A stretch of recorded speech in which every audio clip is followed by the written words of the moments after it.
नमस्कार, very good morning. आज पृथ्वी की आंतरिक संरचना से संबंधित एक नए आधार पर उसका विभाजन का वर्गीकरण देखेंगे। आइए चलते हैं अपने टॉपिक पर। भूकंपीय लहरों के आधार पर पृथ्वी की आंतरिक संरचना। जैसे हम सब जानते हैं बहुत से आधार हैं, लेकिन आज हमारा आधार है पृथ्वी की जो भूकंपीय लहरें होती हैं उसके आधार पर वर्गीकरण। जैसा हम सब जानते हैं कि जो भूकंप आता है एक महाविनाशकारी आता है, तो उससे बहुत ज्यादा विनाश होता है।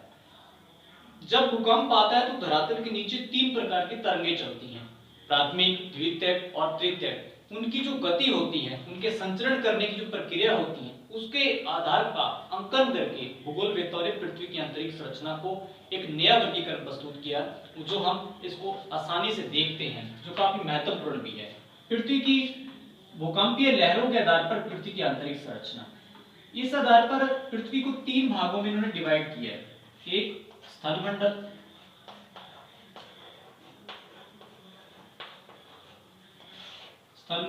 दूसरी परत इन्होंने जिसको उन्होंने पेरोस्फीयर का नाम दिया, पेरोस्फीयर कहा है, इस परत को पेरोस्फीयर का नाम दिया। उसके बाद इन्होंने तीसरी परत जो इसका तीसरा विभाजन किया उसको बैरोस्फीयर का नाम दिया, बैरोस्फीयर।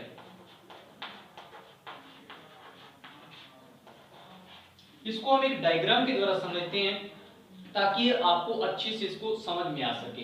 तो मैं यहाँ पे पृथ्वी की आंतरिक संरचना बना रहा हूँ। नीचे ये इस तरीके से पृथ्वी की आंतरिक संरचना है, तो इसको तीन परतों में डिवाइड किया गया, 1, 2 और 3। इस परत को स्थलमंडल, इसको पेरोस्फीयर, इसको बैरोस्फीयर। आइए चलते हैं एक करके इसको समझते हैं। स्थलमंडल की बात करते हैं सबसे पहले। तो स्थलमंडल सबसे ऊपरी परत है, पहले तो पृथ्वी के सबसे ऊपरी भाग, ऊपरी परत है 1 नंबर। इसका जो निर्माण है, इसकी बात करें, उसका निर्माण दो तत्वों से मिलकर हुआ है। इस पत्थर इसमें सिलिका प्लस एल्यूमिनियम से ये मिलकर बनी है परत, एल्यूमिनियम से ये परत मिलकर बनी है।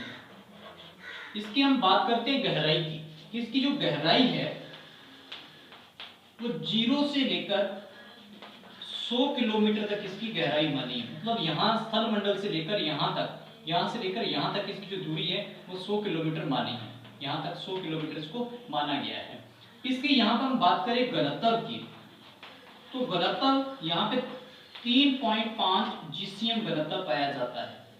उसके बाद इसके यहाँ पर पहली परत खत्म हो जाती है। स्थलमंडल के नीचे दूसरी परत की शुरुआत होती है, जिसका नाम पेरोस्फीयर के नाम से जिसको जाना जाता है। ये वाली जिसमें मैं क्रॉस लगा रहा हूँ, ये वाली दूसरी परत, इसको इन्होंने पेरोस्फीयर का नाम दिया।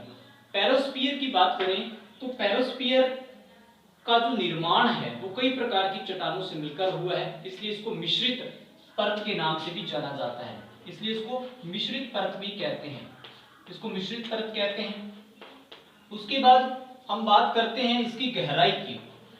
इसकी जो गहराई है वो 100 किलोमीटर से लेकर 2800 किलोमीटर तक इसकी गहराई पाई जाती है। यहां से लेकर यहां तक, मतलब ये 2800 किलोमीटर, यहां से लेकर 100 से लेकर यहाँ 2800 किलोमीटर तक ये परत पाई जाती है। इस जो परत का निर्माण है वो बेसाल्ट चट्टानों से हुआ है।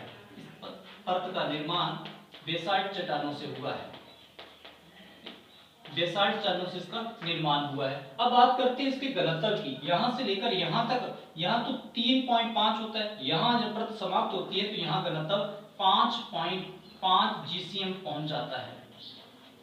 उसके बाद हम बात करते हैं अंतिम परत, जो बिल्कुल पेरोस्फीयर के जस्ट नीचे स्थित होती है, ये वाली परत। ये सबसे पृथ्वी के आंतरिक भाग में स्थित है, इसको बैरोस्फीयर के नाम से जाना जाता है।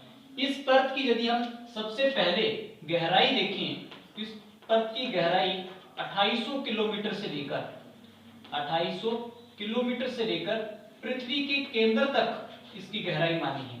पृथ्वी के केंद्र तक यानी 6371 किलोमीटर जो पृथ्वी के केंद्र की अंतिम गहराई है, वहां तक बैरोस्फीयर की गहराई मानी है। यहां से लेकर यहां तक 2800 से जबकि 6571 किलोमीटर तक इसकी गहराई मानी गई है। इसके बाद इसकी बात करें, इसका जो निर्माण है, निर्माण इसका भारी तत्वों से हुआ है, भारी तत्वों से हुआ है।